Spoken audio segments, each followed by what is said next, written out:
we're back again. Today is the finale Yes, indeed. of our week-long series. The work that you do, absolutely amazing. And on behalf of the people in Walsall, as well as the West Midlands and the UK as a broader country, thank you. I think importantly we got to thank those people who support us. Absolutely. We just enjoy doing what we're doing. And we enjoy doing this because there are people behind us and some people in front of us. So it's really a big team, Yes. huge team. But before we say goodbye, let's just touch quickly on where next. Where are you going, Mr. Aslam? First of all, I pray to God there's no more disasters I wanted to see in my life.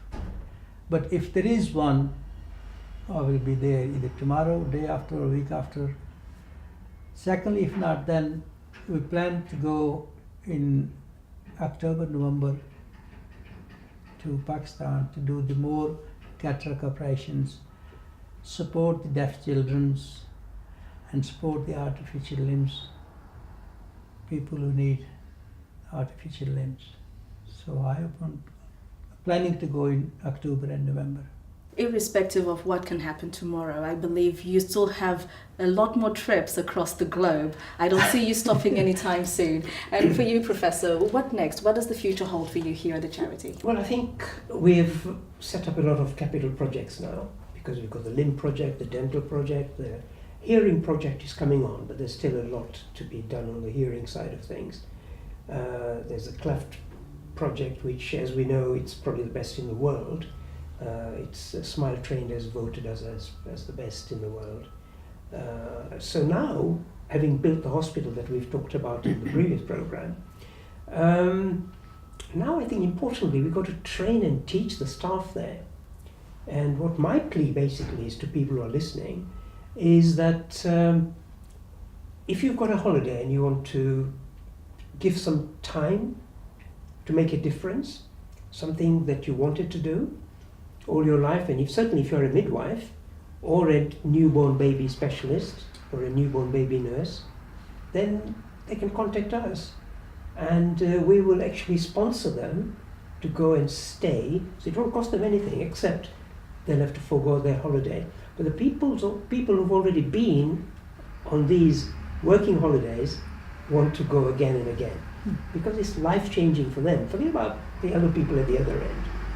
So it's fantastically, when they come back, they've got huge stories to tell us, and they bring back with them a lot of understanding and knowledge of other cultures, which benefits our country as well. We're not only sporting abroad, in fact, last Friday, we was feeding homeless people in Walsall. For the last 10 years, you can see that picture there. You know, these are the mayor of Walsall at that time. Even the present mayor, she was there on Friday, who was serving the homeless people in Walsall. Children are dying by the dozen every day, purely and simply because they're drinking infected water.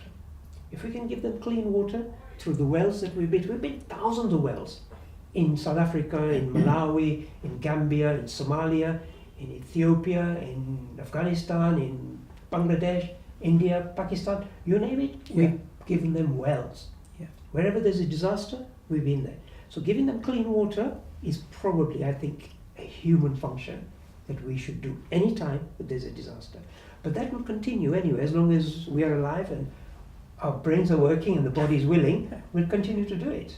So before we go, how can a midwife or any other medical professional watching get in touch with yourself to be involved? They can contact me at the Manor Hospital in Walsall. I've got a secretary at the Manor Hospital in Walsall. And that's a big if, I don't see you stopping anytime soon. If you were to stop, how will this legacy continue? Well, I think we have got one or two other organizations that we're working with.